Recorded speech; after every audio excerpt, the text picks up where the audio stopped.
need a return ticket where you're going. This is a one-way journey. Straight down!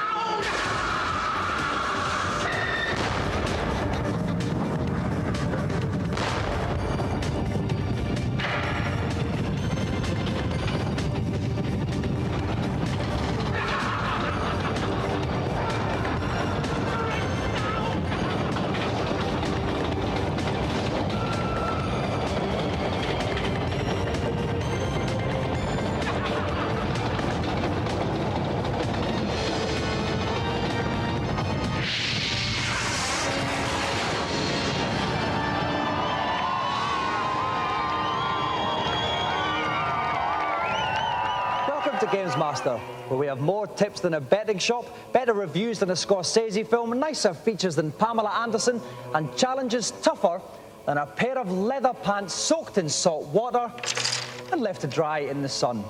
Now let's get the ball rolling with our first challenge. It's over to GamesMaster. I've got something a bit special for you now, as we come on down and polish our hotspots on the 3DO game show, Twisted.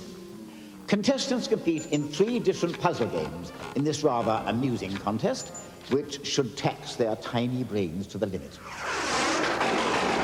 The almost funny thing about this game is it has its own built-in presenter. So I have the rather dubious pleasure of handing you over to the highly objectionable Twink Fizdale.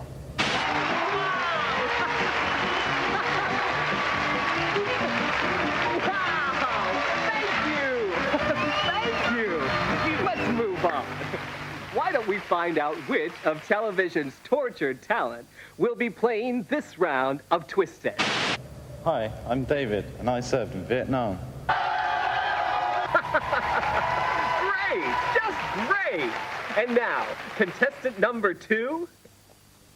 Hi, I'm Jason. I like collecting small furry animals. Great! Now let's get twisted! While our punters prepare for this challenge, we'll take a look at the latest news. Unless you've been living in Swindon, you can't have failed to have noticed that the PC seems to be taking over the world, with over 160,000 units sold in the UK in 1 month alone. A recent survey by chip manufacturers Intel showed a multimedia PC to be one of the most covetable items in the UK, second only to a pair of nice comfortable pants. So kids everywhere are looking forward to playing great games, logging onto the net, and generally ignoring girls and their academic careers. Steven Spielberg's Sequest DSV has rather uncharitably been redubbed Voyage to the Bottom of the Ratings by some critics, but if the storylines are a bit whiffy, the computer-generated effects are pretty impressive. The upcoming game from THQ takes full advantage of this, with computer models from the series directly incorporated into the game. Spielberg's effects company Ambling Imaging have their fingers in a number of other pies too, including the sequel to Jurassic Park and most recently the new Doctor Who TV series. This is an exclusive test shot of a Dalek. A Dalek? Come on, Stevie, my pants look more like a Dalek than this. As the National Lottery enters its second month, you may be feeling you're never going to get your hands on all that indirect taxation. Help is at hand with Just Lotto, a PC application that attempts to predict the next series of winning numbers by analysing the previous weeks. Just Lotto costs around 20 quid and comes with a free t-shirt bearing the slogan, "I am a complete buck and will believe anything." And now, back to the game. Helping me make this challenge a veritable presenter's orgy is Stephen Merritt from Mean Machines. Steve, I've just noticed the 2 challengers' names are David and Jason. That's David Jason. That's perfect, Dom. It's completely unbelievable. Steve, what do you think about this twink bloke who's helping us out? Well, it's a phone selling your mother can love and one that's destined for radio, really. Ooh.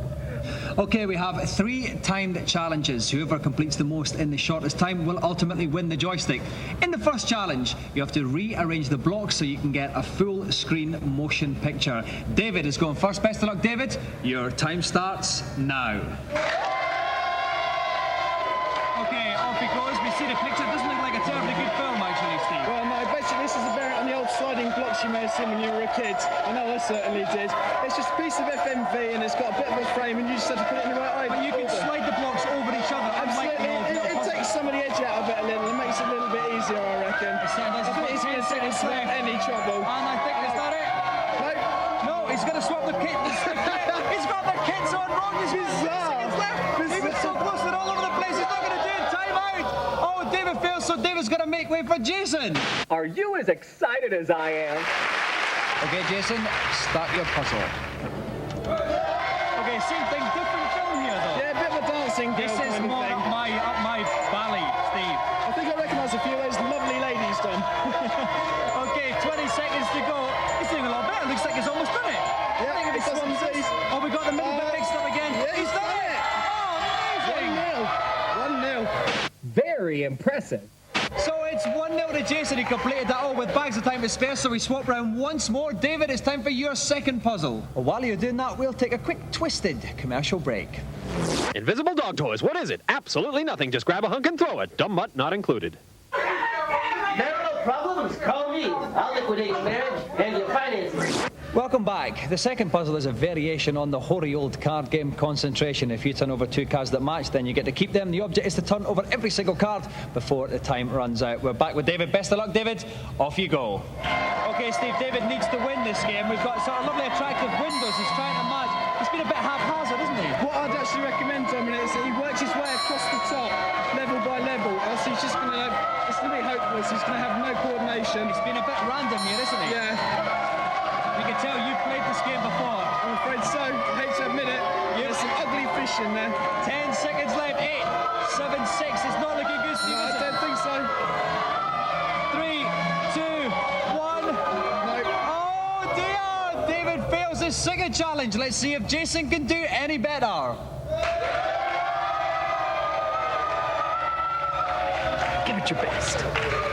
Okay, best of luck, Jason. If you win this one, you take the whole challenge. Your time starts now. Okay, off we go. Oh, little faces. I saw a baby there, Steve. I saw an egg.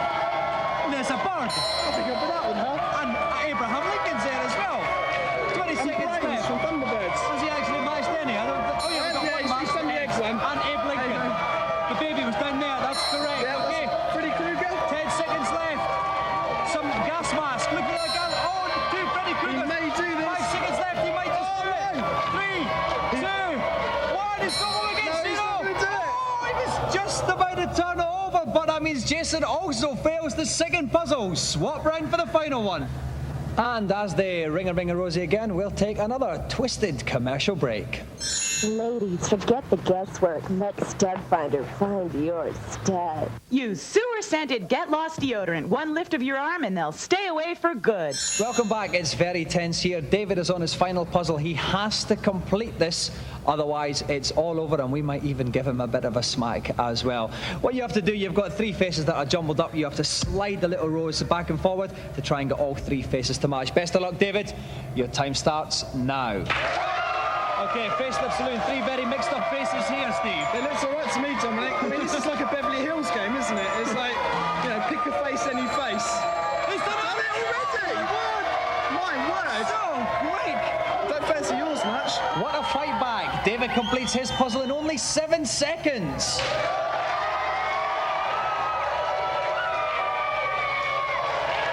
Comfy? Stick it out. One more round. So it's all down to Jason now as he tries to make the faces fit and keep the joypad in his hand. Best of luck, Jason. Your time starts now. Okay, we've got Facelift Saloon Part 2. There's Jason Priestley in the middle there. Oh, he's gone. And he's got. Oh, you had to have that there.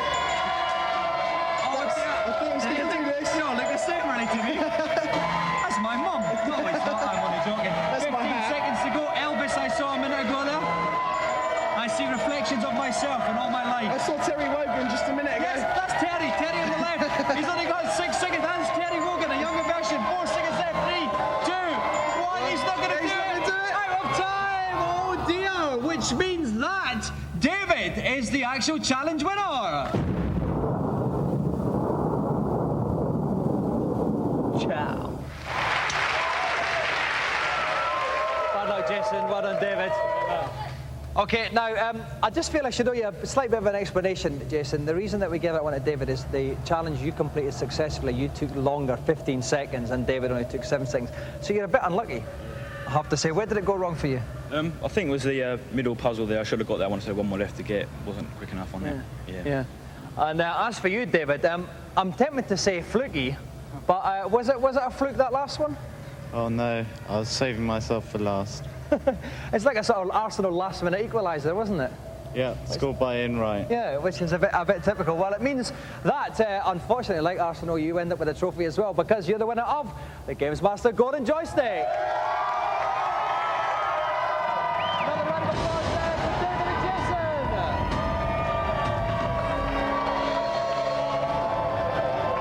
Another satisfied punter walks away with a higher percentage of skip in his step. Meanwhile, we'll take a look at today's reviews. First up, Zero the Kamikaze Squirrel, a hot contender for Smart Game Title of the Year.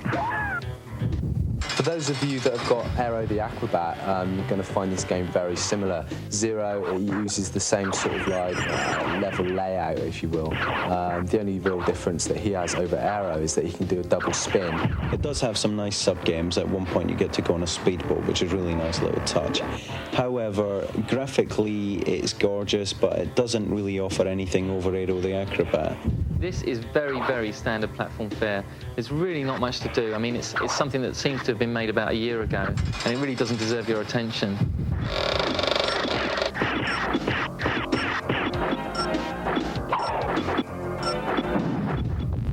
Next up, simultaneous two-player Doom-type Mega Drive action ahoy with Bloodshot.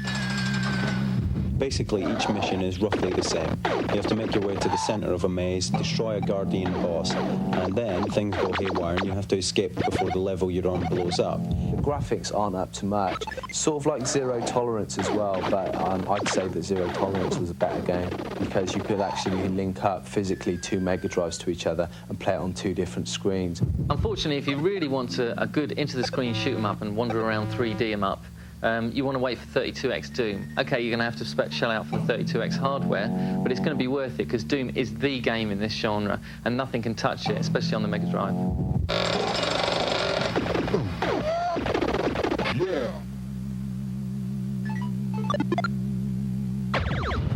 Finally, Wolverine in Adamantian Rage. Adamant gets a bit angry about his recent lack of chart success and failing acting career. Basically, it's a platform game where you get to control Wolverine and run around and kick everyone in. The sprite's too small, I think, and it just doesn't play very well either. Of course, this is not the first attempt to recreate a Marvel character on the Mega Drive or the SNES.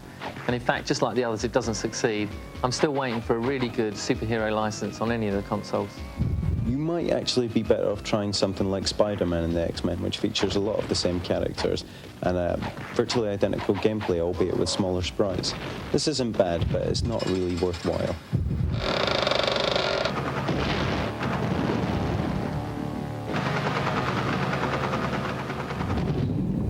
Tonight's special guest is revving up in the pits, so let's go over to GamesMaster to find out what we'll be doing with him. The second challenge of the proceedings is on the PC racing game, Supercarts. Our challenger will have to prove his driving skills by being first across the finishing line in the 3-lap race. Nitro power-ups are available for those who know how to use them, but remember, only first position will earn my grudging respect.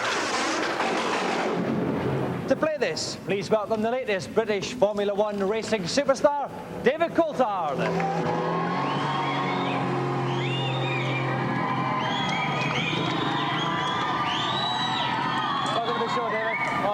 Now, David, this is a karting game we're playing tonight, but you began your career on the go-karts. What's the difference between racing the go-karts and the Formula One cars?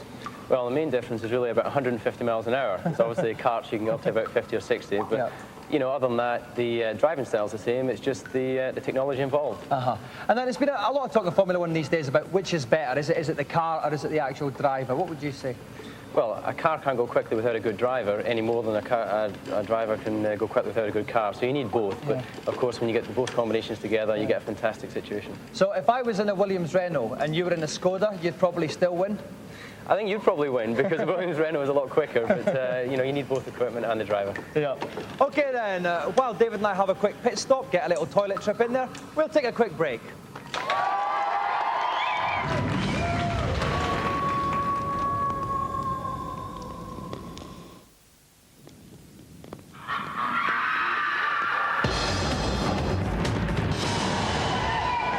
back. Our special guest tonight, this Formula One star, David Coulthard. He's about to pit his skills on supercars. Brad Burton from Amiga Action is helping me out. Brad, any tips for David? Yeah, well, what David's got to do is keep out the black, in the red, you don't get nothing for two in the bed. No, Brad, I think that's bullseye. Sorry, mate, miles away. Now, what he's going to do, not look at the billboards, get a racing line, keep to it, and use those nitros, and use them well. OK, thank you very much, Brad. Best of luck then, David. He's got 3 laps in which to finish first. Let's go to the starting line. So there's David in his red car. You can see his position on the left of the screen. He's the man in the grey hair. He's third last to start, and he's been overtaken at the start. He's right down to last place, but I'm sure that won't be too much of an impediment. He's a very fast starter, David Coulthard there. We're still waiting to see some evidence of it. Yeah, that's it. He's zipped up. He's in 5th place now. This is much better from the young Scot, but he grapples with the boarding at the side there. Not what you're supposed to do, Brad. He's not going to take him too wide, Dominic. Yes, I think he is. He's taking the turns far too wide. He's slipped back into 6th, 7th place at the moment there. He's still smacking into holdings. Remember, he's got 3 laps. He's just come up to the end of the first one. He's on his 2nd lap now. He's moved up into 6th place.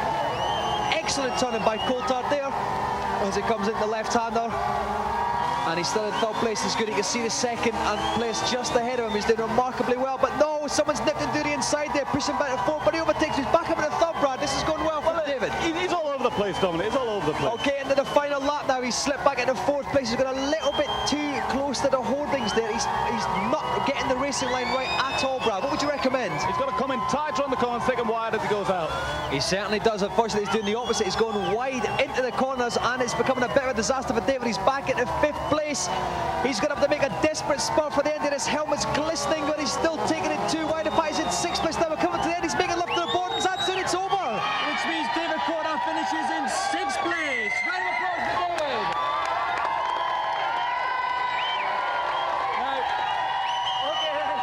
Settle down. Now, David, you got a great start, but we sort of expected that you'd go off quick. But then what went wrong? I made the classic mistake, too quick into the corners and running wide, and they all passed me again coming out. And that was a problem. Setup of the car, was that all right though? I think there was some other team playing with my car before the start because it didn't feel so good in the race, but there you go. Not mentioning any words, Benetton or anything? Well, like yeah, that, I think it could well have been Benetton, yeah. All right, well, David, I don't like to do this because you are just about the only other Scottish person that we've got on this show, the series, but because you finished 6th, we're going to have to black flag you away. Another round of applause for our special guest, David Coulthard.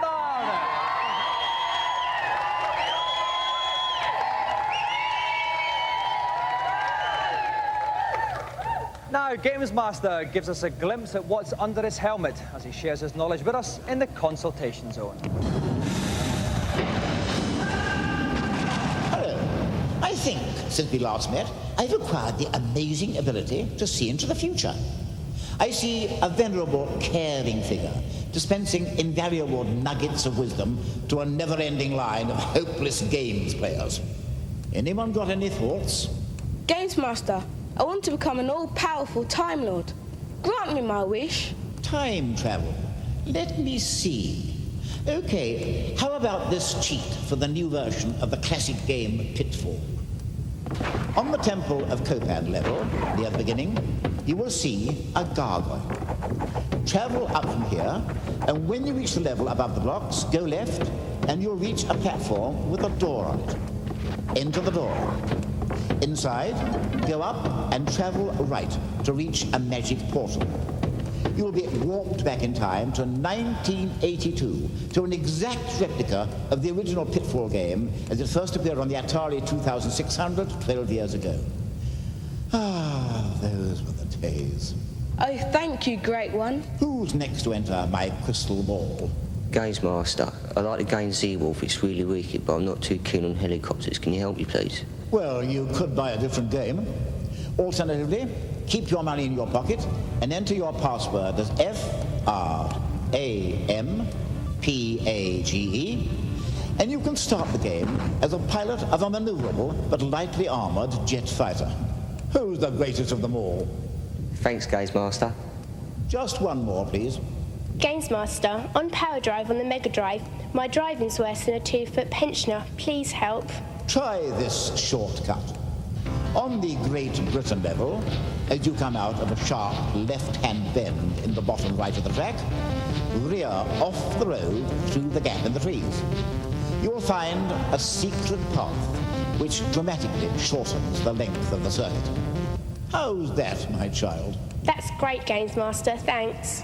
Even I sometimes run out of interesting things to say, so I'll bid you farewell. Goodbye.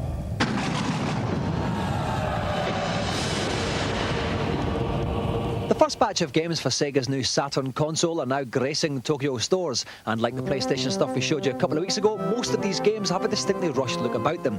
Things like Tama, another ball in a maze type game that Japanese pump their nads over, or Mahjong, a stunning arcade action game which really sets the pulse racing. Hang on a minute, Gale Racer, this seems quite good. On the other hand, maybe not, it looks like a bad Mega Drive game. Wang Chai shows off the full-motion video capabilities of the console. This scene shows the head of Sega examining the receipts for the two 32Xs sold so far. Now, it's no use blaming that guy. Myst is a conversion of the popular PC game, whose appeal has always escaped this balding but ultimately humorous Scottish bloke. While Mystery Mansion is a conversion of an old Mega CD title, it certainly looks a lot better on the Saturn. Mind you, we might as well admit that the Mega CD was poo.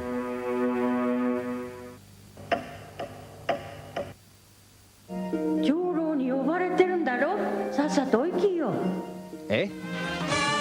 I bet you never thought you'd be grateful for a platform game, but Clockwork Knight really is a cut above the rest. It looks great, it plays well, and it's probably the only game we've seen that'll make it over here when the Saturn is released next year. With the Saturn and PlayStation both now available in Japan, the next generation console war is hotting up.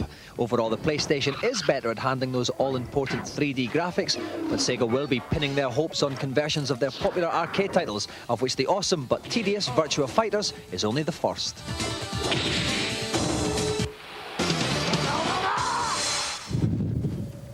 Now, Mickey's hands are creeping saucily towards the end of the show. Before they do, let's go over to GamesMaster and find out what the final challenge is. Actually, I've had enough of challenges for the moment, so I've decided instead to show you a rather interesting feature I prepared earlier. The internet is urban myth city. You hear about all sorts of exciting things and then spend hours failing to find them.